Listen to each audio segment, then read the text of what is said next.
Hi there.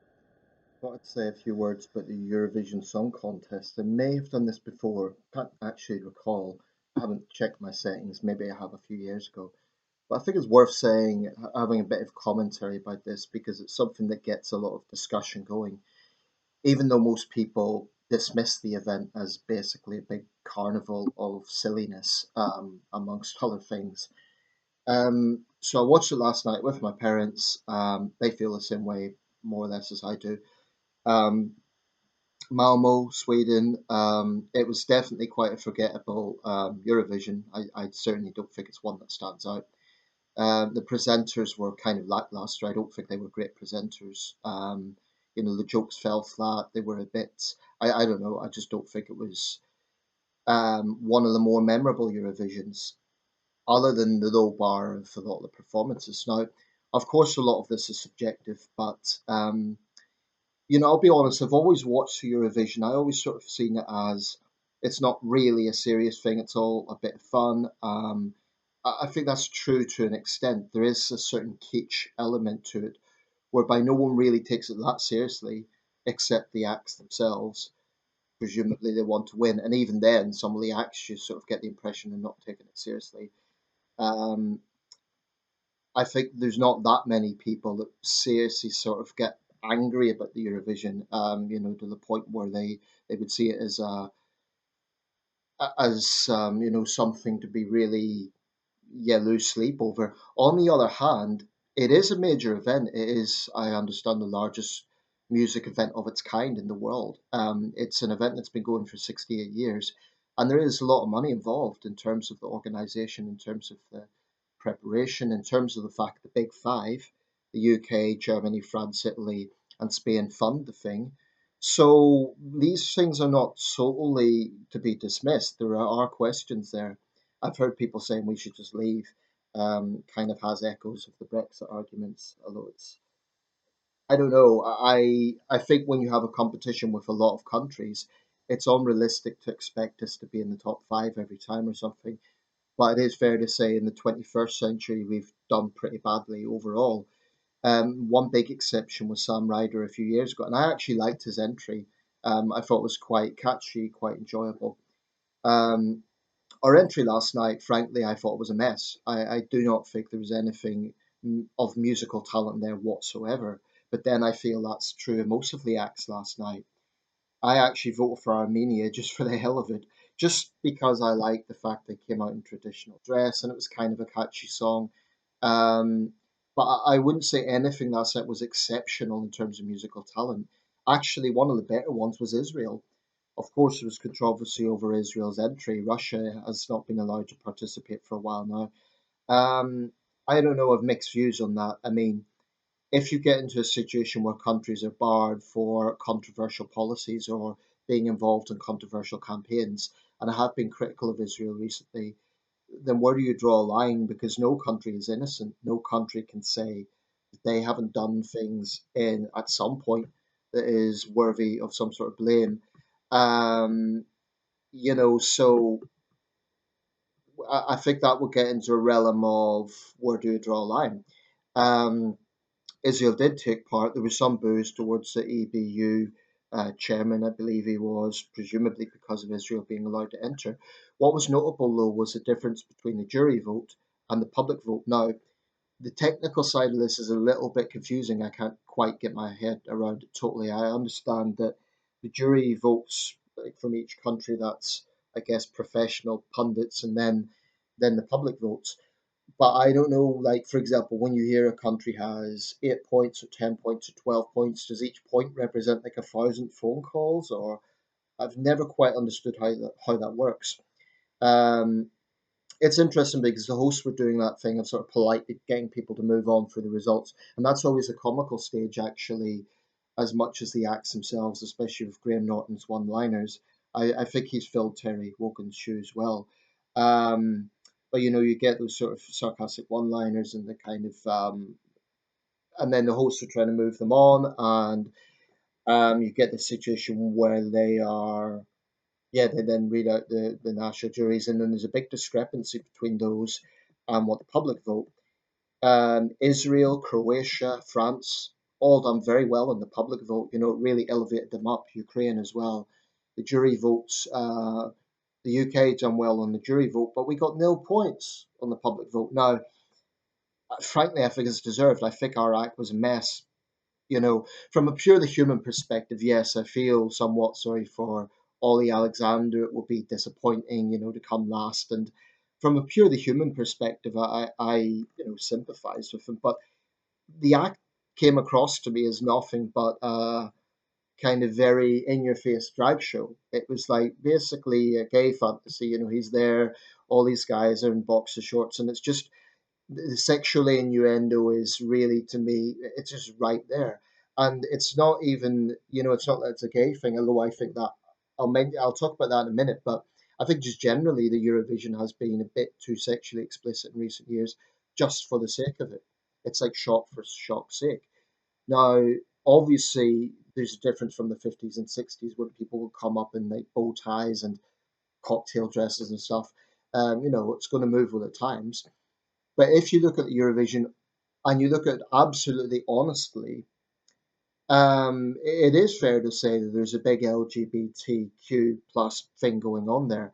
At least half the acts, if not more, are probably gay or bisexual or what have you. And that is, it's not wrong. It's not wrong in of itself, but it really just looks like an agenda. It really just looks like it may as well just be a big gay pride. And, you know, that's fine, but don't call it a music competition because I don't think I don't really think it is a music competition anymore. I think it's about pushing an agenda.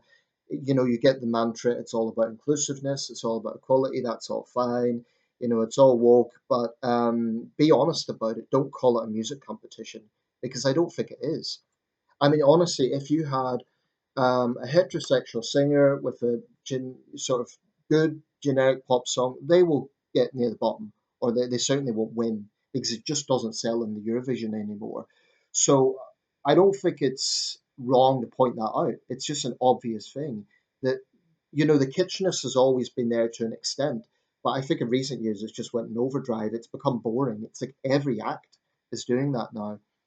Um, so you know, Ollie Alexander's act, I didn't see any musical talent there. I think it was just like, you know, this is just it could be a gay porn film almost, um, and that's fine. But that's I just don't think it's musical talent. Um, I mean, there's been gay artists in the past. Look at Elton John. You know, there's some real talent there. So why does it have to be an expression of sexuality every time? Why not just sing a good song? You know, it's always about shock for shock's sake. And some of the straight acts, likewise, it's selling sex. Um, Not that there are many straight acts in Eurovision these days, but you know, I do think that's part of it. And I'm no Puritan, but it becomes a little bit boring and cliched when that is just almost every act. Um, so I do think the Eurovision has a bit of an agenda. I'm sorry, but I do. I think it's obvious. Whereas it used to just be fun. Now it's kind of pushing that agenda of look how LGBTQ plus we can be, rather than okay, some of our acts are going to be like that, but it's now become just a cliche, in my opinion. Um, so when the likes of Russia says this is you know, this is European culture, it's not. It certainly isn't the whole picture, but frankly, you know, I loathe Putin's regime. That goes without saying. But frankly, you could see why this would tap into Russian propaganda, because they'll say this is what Europeans are all about. Um, and there's a lot more to Europe than that. Of course, there is. It's hard to believe that across the entire continent of Europe, they are the best musical talent there is to offer. Um, I thought the better acts. I think Israel was quite good actually. It was kind of, I mean, it's not. I wouldn't say it was particularly memorable, but it was in terms of pure musical talent. I thought it was decent. France was okay. Armenia, like I say, I like the sort of traditional costume idea. But yeah, I do think something about Eurovision has changed in the last 20 years.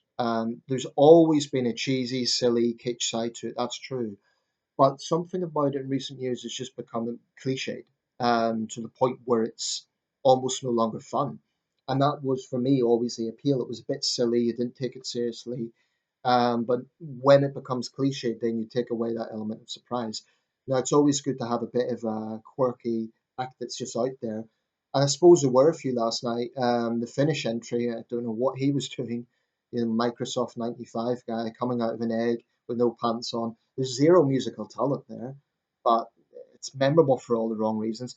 As for the Irish act, Bambi Fug, now she, he, or whatever the person calls himself, and I'm not even being sarcastic, because you don't know these days.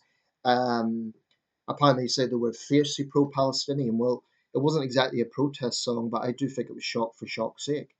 Let's just make this as kind of almost satanic looking, and it's just to me that's just shock for shock's sake. I didn't see any merit in that. Zero talent. What I suppose you could say it's a talent for shocking, but I honestly don't think that's the sort of thing that will fly off the shelves in HMV. I really don't.